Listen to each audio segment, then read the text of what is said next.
ఇక మీరు దృశ్యం సినిమాకి కూడా సినిమాటోగ్రఫర్గా చేశారు. ఈ మధ్య కాలంలో ఒక 1-2 years బ్యాక్ వచ్చింది.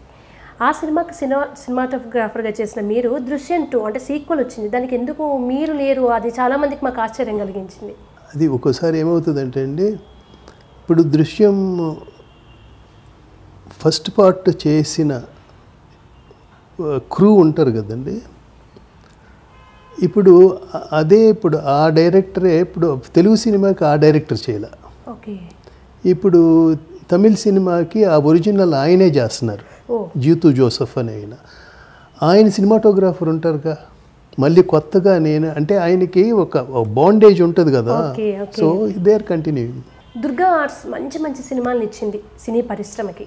ఎందుకు దూరంగా ఉంటుంది ఇప్పుడు సినిమాలు నిర్మించడానికి? అన్నీ కుదురుతాయి. నేను క్షణక్షణం సినిమాకి ప్రొడ్యూసర్గా అవ్వటం కూడా సడన్ ఇట్ హ్యాపెండ్ కదా. అలాగే మంచి మంచి సినిమాలు తీయాలనుకుంటాము, ఒక స్క్రిప్ట్తో వెళ్తాము, అది ఇంకొకరికి నచ్చదు, ఇంకొక స్క్రిప్ట్తో రమ్మంటారు, అది ఆ కైండ్ ఆఫ్ మనకు నచ్చవు. అట్లాగా కొన్నిటిలో మనం ఒక రాజీ పడలేక. రాజమౌళి గారితో సినిమా చేస్తున్నారని ఒక టాక్ వచ్చింది, అందులో ఎంతవరకు నిజం? అవునండి, అవును. దుర్గా ఆర్ట్స్లో మహేష్ బాబుతో నెక్స్ట్ ఈ RRR తర్వాత కేఎల్ఆర్ ఆ సినిమాని మొదలవుతుంది. సార్, ఇప్పుడు మీరు ఇందాక ఒక సందర్భంలో రెమ్యునరేషన్ టాపిక్ వచ్చింది. మీరు కెమెరా పట్టుకున్నప్పటి నుంచి ఇప్పటిదాకా చూస్తున్నారు, అన్ని రంగాల్లో డబ్బులు చాలా పెరిగిందంటే ఇవ్వడం తీసుకోవడం కోట్లల్లో 100 కోట్లల్లో అయిపోతుంది బడ్జెట్ అంతా కూడా. ఇది ఆనందించదగ్గ పరిణామమే అంటారా? భవిష్యత్తులో ఏమైనా ఇబ్బంది ఉంటుందా దీనివల్ల? ఒకటి ఏంటంటే అండి, ఒక్కొక్క స్క్రిప్ట్కి ఒక్కొక్క ఈ పరిధి ఉంటుంది కదండి. అది డిపెండ్స్ అండి. దీనికి కొలమానం లేదు. ఇప్పుడు బెన్హార్ 10 Commandments లాంటి సినిమా ఒక 50 కోట్లలో తీయలేరా అంటే అది డిపెండ్స్.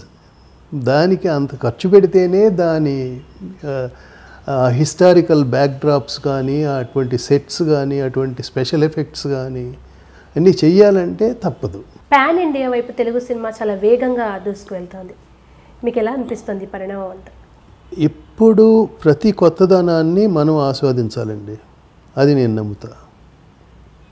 మంచిదే అండి, నథింగ్ రాంగ్. త్రివిక్రమ్ గారు లేదా పూరి జగన్నాథ్ గారు, రాజమౌళి గారు మీ ముందు వచ్చిన వాళ్ళు, వీళ్ళని చూస్తుంటే ముఖ్యంగా రాజమౌళి గారు లాంటి డైరెక్టర్ ఇప్పుడు అసలు ఆయన టాప్. మన తెలుగు సినిమాని ప్రపంచానికి పరిచయం చేసిన వ్యక్తిగా రాజమౌళి గారిని చూస్తున్నాం. ఈ వే ఆఫ్ టేకింగ్, వాళ్ళు కొత్త కొత్తవి నిర్ణయించుకుంటున్న విధానాలు చూస్తున్నప్పుడు స్టార్టింగ్లో మీరు భయపడ్డారా? ఈ నిర్ణయం ఇంత ధైర్యమైన నిర్ణయమా, ఇంత బడ్జెట్ అని భయపడ్డ సందర్భాలు ఉన్నాయా?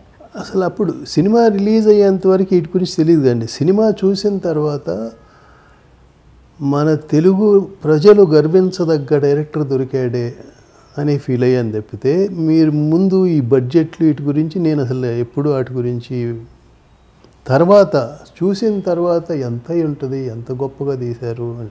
సినిమాటోగ్రఫర్గా ఉన్నప్పుడు రకరకాలుగా ఉంటాయి. ఒకటేమో లవ్ స్టోరీ ఉంటుంది, ఒకటేమో ఫైటింగ్ ఉంటుంది, ఒకటేమో కొంచెం మీరు అన్న ఫ్యామిలీ డ్రామా ఉంటుంది. ప్రొడ్యూసర్గా, డైరెక్టర్గా మీకు ఎటువంటి తరహా చిత్రాలు ఇష్టం? అదే అండి, ఎన్ని హ్యూమన్ వాల్యూస్ ఉండే ఏ సినిమా అయినా ఇష్టమేనండి నాకు. అది ఎటువంటిదైనా పర్లేదు. మీరు ఇందాకన్నా ఎమోషన్స్, వాల్యూస్ అవి మాత్రం బేస్ అది ఉండాలి. కరోనా టైంలో థియేటర్స్ నుంచి ఓటీటీకి మారింది. అంటే సినిమా తన ప్రయాణాన్ని, తన నడకను మార్చుకుంటూ ప్రవహిస్తున్న నదిలాగా ఉంది. ఇప్పుడు ఓటీటీ వైపు మళ్ళింది.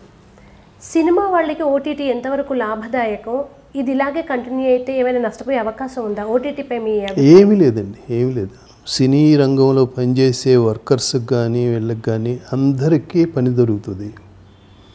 అన్ని రకాలుగాను చిన్న నిర్మాతలు, అంత పెద్ద బడ్జెట్స్తో తీయలేనటువంటి వాళ్ళు ఇట్లాంటి మంచి మంచి చిన్న చిన్న స్క్రిప్ట్లు, ట్రూ స్టోరీస్ లాంటివి ఎటువంటి తీయొచ్చు. అన్ని రకాలుగాను మంచిదేనని నా ఉద్దేశం అండి. ఓటీటీలో కానీ, తర్వాత వెబ్ సిరీస్లు అని కానివ్వండి, ఇన్ని బ్రాంచెస్ వచ్చినాయి కదండి. ప్రతిదీ మంచి కోసమే అని నా ఉద్దేశం. సార్, ఇప్పుడు పూరి కనెక్స్ కానివ్వండి, గుణశేఖర్ గారు కానివ్వండి, కొత్త వాళ్ళకి అవకాశాలు ఎక్కువగా ఇస్తూ రకరకాల అంటే కథల కార్ఖానాలు పెడుతున్నారు వాళ్ళు. దాని నుంచి తీసుకోవచ్చు.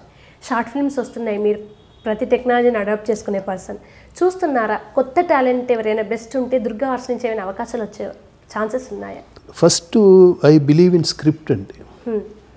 అటువంటి స్క్రిప్ట్కి ఎవరు రైట్గా కావాలనుకుంటామో ఆల్వేస్ నేను తప్పకుండా నాకు కొత్త వాళ్ళతో చేయకూడదండి. I always believe in that ఈ క్యారెక్టర్కి వీళ్ళు సరిపోతారంటే నేను ఆ నిర్ణయం తప్పకుండా తీసుకుంటానండి. దానికి షేడ్ అవుట్ లేదు. ఇలాంటి ఇంట్రెస్టింగ్ వీడియోస్ కోసం తప్పకుండా మా ఛానల్ని సబ్స్క్రైబ్ చేయండి.